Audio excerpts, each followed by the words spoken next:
이슈 토크입니다. 빠르게 진행되는 고령화로 노인 요양시설도 늘어나는 추세입니다. 하지만 시설 설립 진입 장벽이 낮은 탓에 요양원 서비스의 질도 낮아지고 있는데요. 오늘 이슈 토크에서는 법과 감시의 사각지대에 있는 요양원 비리 문제와 해결 대책에 대해서 이야기 나눠보도록 하겠습니다. 부산발전시민재단 변상준 사무총장과 함께합니다. 안녕하십니까? 네, 안녕하십니까? 네, 반갑습니다. 예. 일단 우선 이 요양원과 요양병원의 차이를 모르는 분들이 굉장히 많은 것 같아서 설명을 좀 부탁드립니다. 요양병원은 일반적으로 병원이라 생각하시면, 일반적인 병원에서 약간 틀리긴 하지만 일반 병원이라 생각하시면 되고, 요양원은 요양시설이라고 생각하시면 됩니다. 네. 그래서 일단 설립근거법에 조금 차이가 있습니다. 요양병원은 의료법에 설치된 의료기관입니다. 그리고 그 재원은 국민건강보험 내죠. 일반 시민들이 거기서 충원이 됩니다. 그런데 요양원은 노인복지법에 의해서 설치된 요양시설입니다. 그래서 그 재원은 노인 장기 요양 보험에서 부담을 합니다. 그럼 두 번째 차이점은 입원 자격이 있습니다. 입원 자격. 예. 그 요양병원은 의료기관이기 때문에 누구나 참여가 가능합니다. 그리고 대신 그런 게 병원이니까 의사와 간호사가 반드시 있어야 되고, 네. 요양원은 거의 없습니다. 그런데 간병사는 반드시 고용을 해야 되고, 간호원도 있어야 됩니다. 네. 간호원도 있어야 되고, 그렇지만 의사는 없어도 됩니다. 그다음에 세 번째,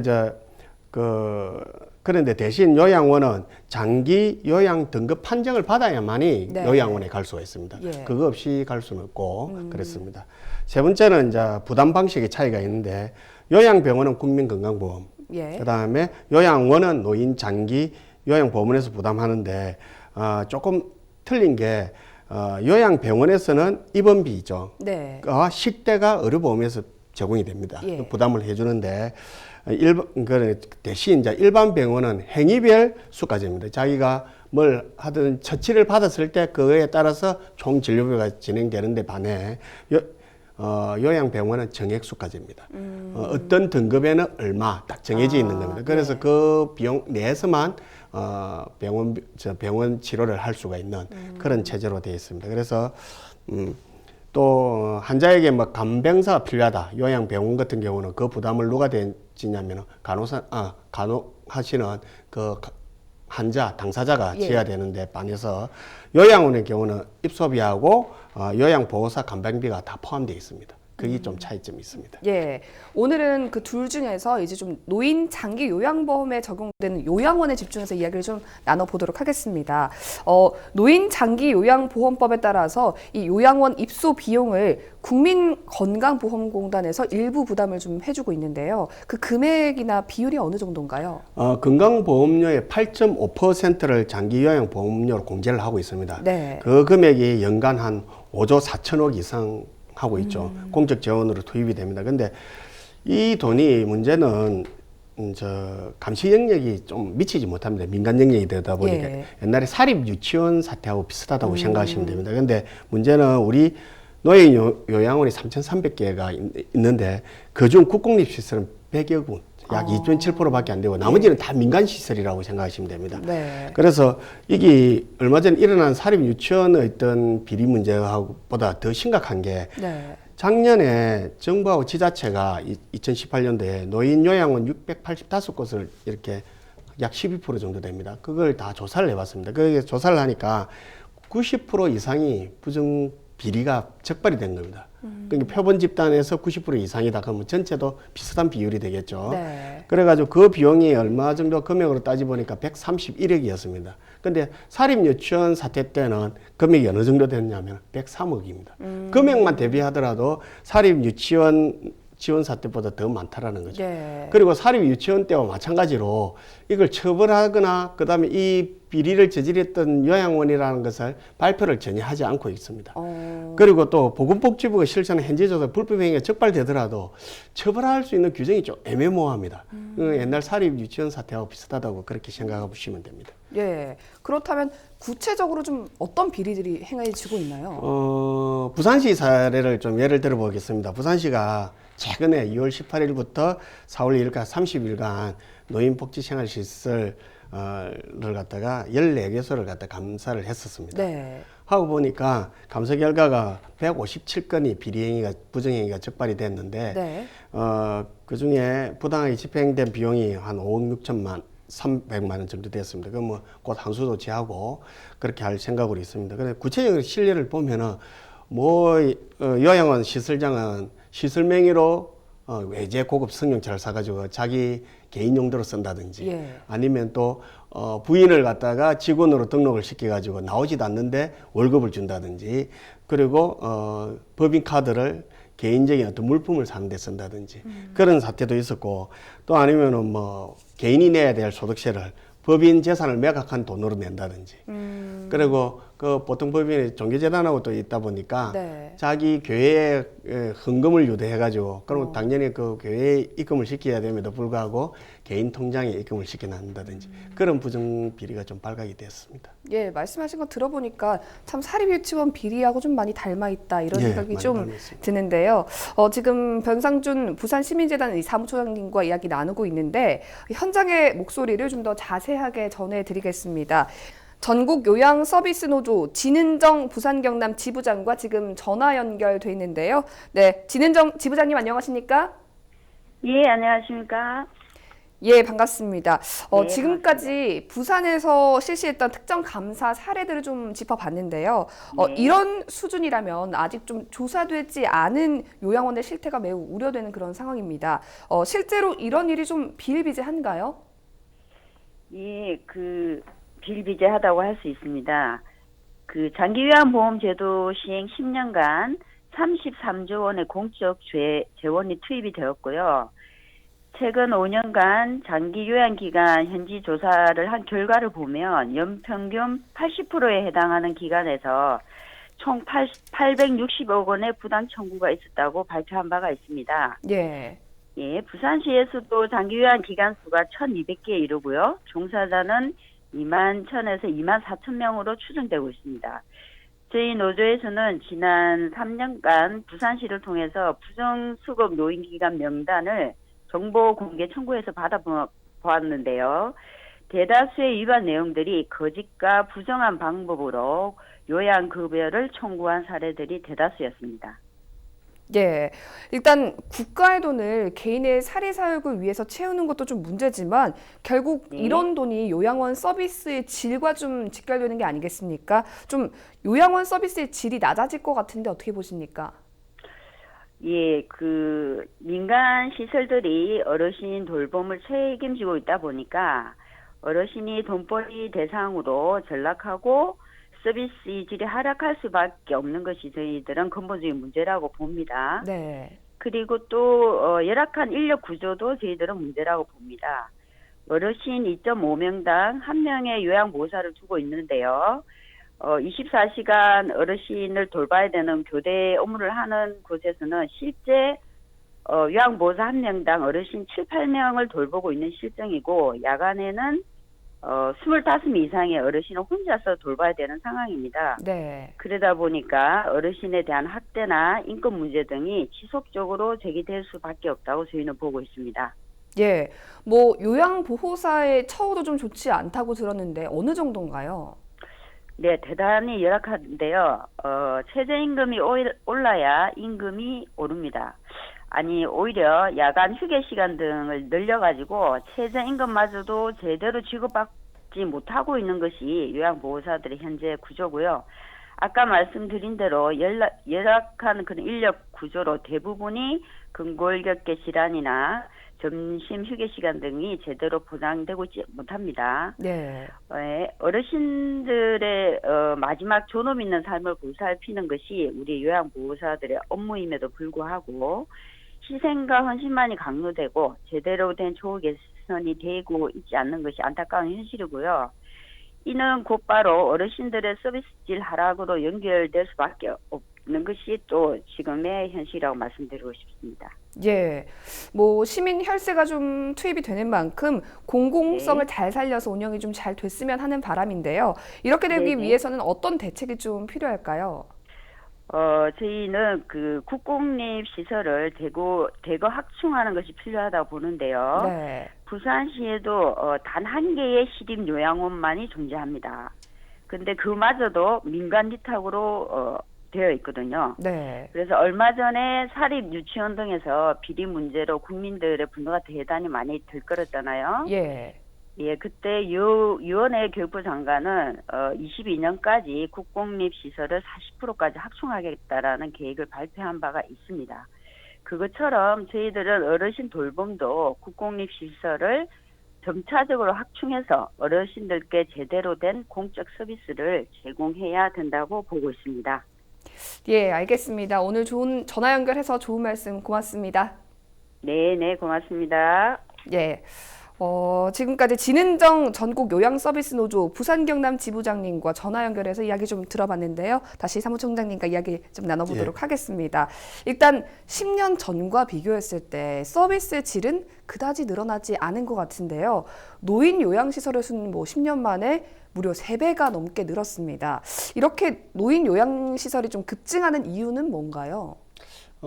급증하는 이유는 딱 두 가지로 볼 수 있습니다. 첫째는 허가제가 아니고 신고제입니다. 그러니까 네. 누구나 쉽게 설치할 수 있습니다. 시설장만 간호사나 사회복지사를 세우기만 하면 누구나 설립할 수 있고, 두 번째는 돈이 된다는 겁니다. 그러다 보니까 많이 난립하고 있는 그런 상황입니다.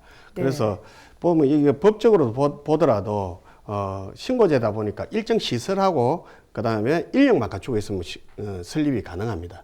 그런데 이 또 규정에 설치 해야 될 어떤 규모나 설비 등은 아주 구체적으로 되어 있는 반면에 네. 그다음에 야외 활동을 할 수 있는 좀 실휴 공간, 녹지 공간 등에 대한 규정은 좀 애매모호합니다. 예. 그리고 입지 조건도 여기 어떻게 쉽게 접근하고 편리하게 이용할 수 있고 쾌적한 환경 부지를 제공해야 된다라고 해서 애매모호하게 또 제시가 되어 있습니다. 그렇다 보니까 상가 건물 같은 데다가 예. 막 세우고 있죠. 그러다 보니까 이분들이 들어와가지고 쾌적한지 안 한지는 여러분들이 판단해야 될 문제이긴 하지만 상가 건물 안이 과연 쾌적한지 네. 나가서 쉴 공간도 없는 공간이 과연 쾌적한지는 한번 생각해 봐야 되는 거고, 두 번째는 말씀하셨던 돈이 됩니다. 왜냐하면은 노인 요양병을 2008년 7월부터 노인 장기 요양보험으로 실시함으로 인해서 80%를 국가에서 이게 지급이 됩니다. 그러니까 네.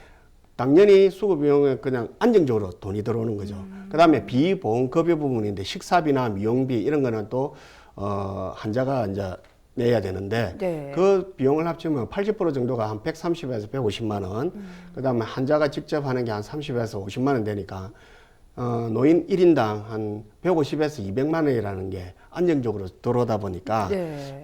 이게 많이 설립이 됐죠. 그러다 보니까 요즘 들어다 보니까 너무 많이 설립되다 보니까 경쟁 관계가 치열해지고 하다 보니까 또 수익이 안 나게 되겠죠. 경쟁이 네. 치열하다 보니까. 그러니까 또 더 좋지 않은 서비스가 제공되는 악순환이 되고 있는 게 아닌가, 저는 그렇게 생각합니다. 예, 일단 허가제가 아니고 신고제다. 그리고 예, 그렇죠. 돈이 된다라고 말씀하셨는데 그 이야기 두 가지 딱 들으니까 비리가 일어날 수밖에 없는 구조다 이런 생각이 좀 들거든요. 예. 일단 이런 비리를 뽑기 위해서는 단속과 처벌이 좀 엄격히 시행이 돼야 할 것 같은데 이 10년 넘게 운영되고 있지만 이렇게 단속과 처벌이 좀 미흡한 이유가 있습니까?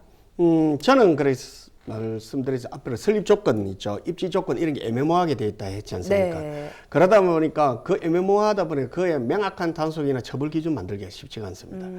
그러다 그런 문제가 있고, 두 번째는 요 86 지원하죠. 제도의 회계 감사를 한 번도 전국적으로 해본 적이 없습니다. 회계 감사요. 예, 돈을 80%를 지원하고 있는데 비용에 그에 대한 전국적인 회계 감사를 한 번도 해본 적이 없습니다. 그냥 표본 감사만 지금 하고 있다 보니까, 그리고 또 왜 그러면 그렇게 안 되느냐 하면은 이 요양원에 대한 감독과 행정 처분은 지자체가 가지고 있습니다. 그런데 지자체 공무원 평균적으로 담당하는 공무원 수가 약 2명입니다. 네. 그 2명이 시간을 다 내서 관리하고 감시하고 감독한다는 게 사실 불가능에 가깝죠.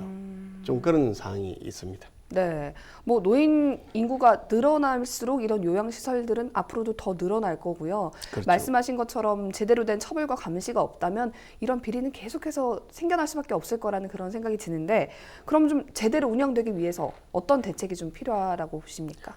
첫 번째로 관리 감독 체계를 좀 강화할 필요가 있습니다. 인력이 부족하다 하더라도 만일에 적발이 된다 했을 때는 반드시 퇴출하는 요건을 반드시 강화시켜야 됩니다. 네. 그래서 다시는 못하게 하고, 그 다음에 신고제 운영보다는 이제는 허가제를 한번 검토해 볼 필요가 있지 않나. 이 정도 있는 이 사람과 그 다음에 참여할 수 있는 사람과 설비 시설들이 모두 좀 잘 돼 있을 때 네. 허가를 해주는, 그렇게 진입 단계부터 까다로운 절차를 좀 만들 필요가 있지 않나라는 생각이 들고, 사립 유치원 때와 마찬가지로 네. 그때도 국립 유치원을 좀 늘리자라고, 국공립 유치원을 늘리자고 했듯이 예. 이 국공립 요양원을 좀 확대할 필요가 있지 않나. 왜냐면은 이제 노인의 문제는 개인이 질 것이냐, 아니면 국가가 질 것이냐, 아니면은 누가 질 것이냐에 대한 명확한 제시를 해줘야 된다고 생각합니다. 그렇다면 이제는 사회보험 체제로 국가가 지겠다라는 어떤 그거 아닙니까, 체제가. 네. 그렇다면 국가에서 국공립 요양원을 널리 나가는 것은 필요하지 않을까, 저는 그렇게 생각합니다. 예. 네 번째는 지역사회 연계가 좀 강화를 해서 공공성을 좀 관리할 필요가 있는데, 뭐 시민 감시단 활동을 할 수 있는 뭐 어떤 요건을 만들어 법적인 기준을 좀 제시해서 시민 감시단 역할도 할 수 있게 하고, 그리고 비용 절감 차원에서도 노인들, 좀 일반 시민들의 어떤 자원봉사 활동을 좀 많이 참여시킬 수 있도록 네. 지역사회가 노인 문제를 함께 풀어가는 그런 체계가 만들어지지 않으면은 좀 계속해서 비리는 계속해서 나올 수밖에 없는 그런 구조라고 저는 생각합니다. 예, 뭐 민간 요양원의 재무 회계 시스템은 이 제도가 생긴 지 10년 만인 지난해 7월에 이제 도입이 되기 시작을 했단 말이죠. 근데 이를 시행하고 나서 그동안 좀 어떻게 회계가 투명해지고 있나요? 이제 시행한 지 얼마 안 됐으니까 네. 그 결과는 알 수가 없지만은 그 전에는 이미 복지기관에서 재무회계 시스템을 활용을 했습니다. 네. 그런데도 불구하고 그 전에도 좀 비리가 나왔죠. 이거는 비리라는 것은 그 어떤 체계나 시스템도 중요하지만 그 사람 개인에 대한 도덕성도 사실 필요합니다. 그 도덕성이 필요하기 때문에 그런 비리가 나왔을 때 확실한 처벌을 해줘야 됩니다. 예. 확실한 처벌이 있다 그러지 않으면은 계속해서 비리가 나올 거고, 지금 이미 미리 도입했던 뭐 다른 복지기관들도 지금 비리는 나오고 있으니까, 네. 또 그리고 공공요양시설 요양원에 대한 그 비리를 적발하기 상당히 쉽지 않은 게 제가 요양원도 보내지 않습니까? 그러다 네. 보니까 일일이 감사하기가 좀 힘든 구조입니다. 네. 그렇다 보면은 저는 처벌에 더 초점을 맞춰주는 게 좋지 않을까. 다시는 비리를 일으키면 다시는 못 열게 네. 하는 그런 시스템이 돼야 되지 않을까. 저는 그렇게 생각합니다. 이제 사립 유치원과 저희가 좀 비교를 해서 이야기를 하고 있다 보니까 사립 유치원 같은 경우는 요즘에 이제 사립 유치원을 좀 공용 유치원화하는 과정이 있지 않습니까? 그렇게 치면 이제 요양원도 이 사립 민간 요양원들을 공공 요양병원화하는 과정이 좀 필요하리라고 보는데요. 저는 그런 단계를 거쳐야 된다고 저는 생각합니다. 그렇죠. 그런데 예. 저 이제 또 시민 입장에서 보자면 그러면은 세금이 더 들어가는 게 아닌가 이런 우려도 또 들 수 있을 것 같아요. 조금 전에 말씀드렸듯이 이 노인 복지를 누가 담당할 것이냐에 대한 것을 시민적 합의가 있어야 됩니다. 저 국가가 담당해야 된다, 아니면 개인이 담당해야 된다, 아니면 자식이 담당해야 된다 그러면은 국가가 담당해야 된다 그러면은 지금 이제 국가가 담당해야 된다는 쪽으로 얘기가 되고 있지 않습니까? 그러면 네. 당연히 제공을 해야죠. 그런 기조라면 네. 만일에 개인이 담당해야 된다 그러면은 그렇게 할 필요가 없는 거죠. 할 필요가 없는 그런 상황이 되는 겁니다. 그러면 앞으로 개인도 힘들고 요즘 같은 도덕적으로 효도해라라고 강조한다고 효도가 되는 것도 아니기 때문에 네. 그리고 자식들도 사정이 있어서 노인을 부양하지 못하는 상황이 된다 그랬을 때는 국가가 담당할 수밖에 없는 시절로 가고 있는 겁니다. 현 추세가. 네. 그래 되면은 그런 걸 조금씩 늘려나가 국가 세금이 들더라도 늘려나가야 되지 않을까 저는 그렇게 생각합니다. 네. 그리고 비리가 발각이 되더라도 지금 신고제인 상황에서는 이 사람이 다른 걸 또 만들어보면 됩니다. 그런 게 이 사람에 대한 처벌이 잘 안 되는 거 마찬가지 아니겠습니까? 예. 아까부터 이제 제대로 운영되기 위해서 다양한 대책들이 필요하다 이렇게 말씀을 좀 해주셨는데요. 마지막으로 이런 요양원 비리 사태에 대해서 한 말씀 해주시죠. 그 감시 감독 체계도 강화를 해야 되겠지만은 운영하시는 분에 대한 어떤 도덕적인 생각도 가지고 해야 되는 겁니다. 이거는 복지 수준에서 제공하는 거고 공공 서비스 차원입니다. 만일에 이 체계가 무너지 내린다 그러면은 사회 전체 시스템이 붕괴할 가능성도 있습니다. 믿지를 못한다는 거죠. 네. 그런 게 그렇지 않도록 우리 비리가 발각됐을 때는 삼진 아웃이 아니라 원 스트라이크 아웃제를 실시해서 다시는 그런 업종에 들어오지 못하도록 하는 체계가 필요하지 않을까 저는 그렇게 생각합니다. 네, 오늘 이슈토크 여기까지 하겠습니다. 오늘 좋은 말씀 고맙습니다. 네.